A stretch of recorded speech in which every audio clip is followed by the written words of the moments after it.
শিশুদের ব্যক্তিগত তথ্যের গোপনীয়তা লঙ্ঘনের অভিযোগে যুক্তরাষ্ট্রের সরকারের সঙ্গে মামলা নিষ্পত্তিতে $40 কোটি দিতে রাজি হয়েছে টিকটকের মূল প্রতিষ্ঠান বাইটড্যান্স। শিশুদের গোপনীয়তা রক্ষার আইন লঙ্ঘনের ঘটনায় যুক্তরাষ্ট্রের এটি অন্যতম বড় আর্থিক সমঝোতা।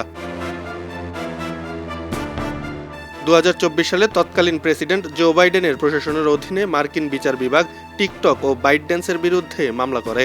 অভিযোগ ছিল 13 বছরের কম বয়সী লাখ লাখ শিশুর ব্যক্তিগত তথ্য সংগ্রহ করলেও প্রয়োজনীয় অভিভাবকীয় সম্মতি নেওয়া হয়নি। মার্কিন আইনে শিশুদের তথ্য সংগ্রহের সঙ্গে অভিভাবকের সম্মতি বাধ্যতামূলক।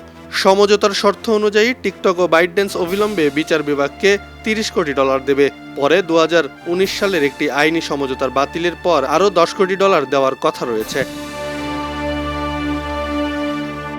এর আগে একই আইনের লঙ্ঘনের অভিযোগে ইউটিউব 2019 সালে $17 কোটি এবং ইপিক গেমস 2022 সালের $27 কোটি 50 লাখ জরিমানা দিয়েছিল। মার্কিন বিচার বিভাগ জানিয়েছে, মামলা দায়েরের পর টিকটকের মালিকানা কাঠামো, ব্যবহারকারীদের গোপনীয়তা নীতি এবং তরুণ ব্যবহারকারীদের সুরক্ষা ব্যবস্থায় পরিবর্তন এসেছে।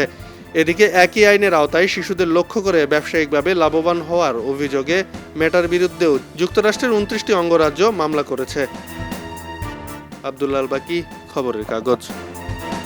খবরের কাগজ, নিখাত, নির্ভীক, নিরপেক্ষ।